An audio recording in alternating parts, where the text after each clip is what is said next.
more lucrative with hypnosis or more professional with hypnosis, we don't seem to have as much interest. So that seems to say to me that maybe hypnosis for some is not yet a professional direction of how much can we make or how successful can we be.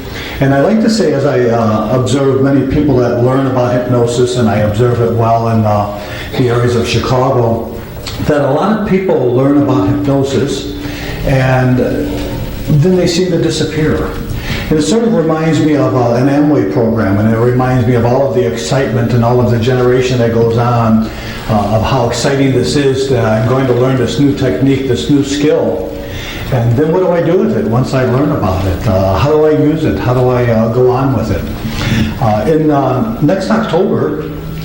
This October, in a couple of months, this will be 35 years that I've been doing hypnosis as a full-time profession. So to me that's very exciting, because it says that that's how I've earned my living for 35 years. And there's other exciting ventures as well about hypnosis, but for me it does become a very serious professional direction.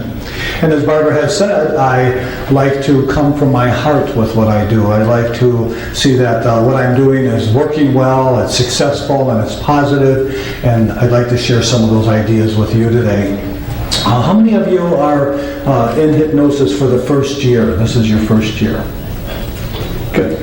Okay, so just a couple. Great. So that says to me that these are the people that maybe might in some way 35 years from now still be doing hypnosis as I'm speaking of and still feel positive with it. I'd like to view today, I'd like to step down so I can feel a little bit more equal with your level here.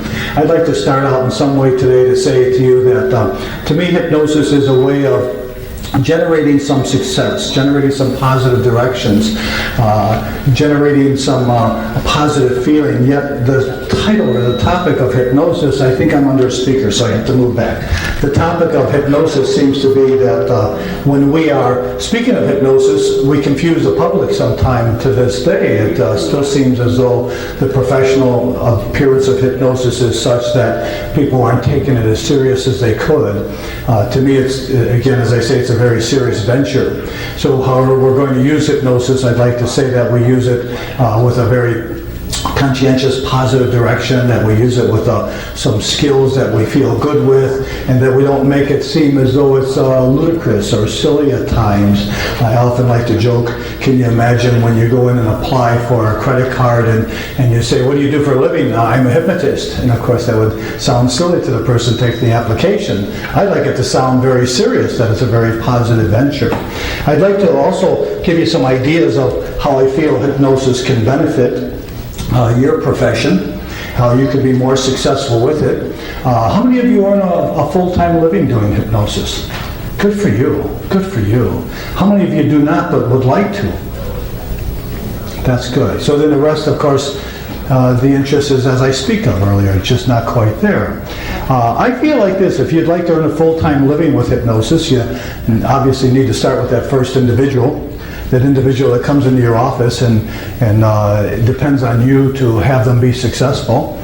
I may add that in years of hypnosis that I've been involved in, 35 years, I've never advertised. I've never attempted to solicit somebody to come in and see me. My choice of generating clientele is that the client that is with me is the only person that exists at that moment. If I view that client with that kind of a view and an interest, then that person feels that kind of energy from me and sends it out somewhere else. And listening to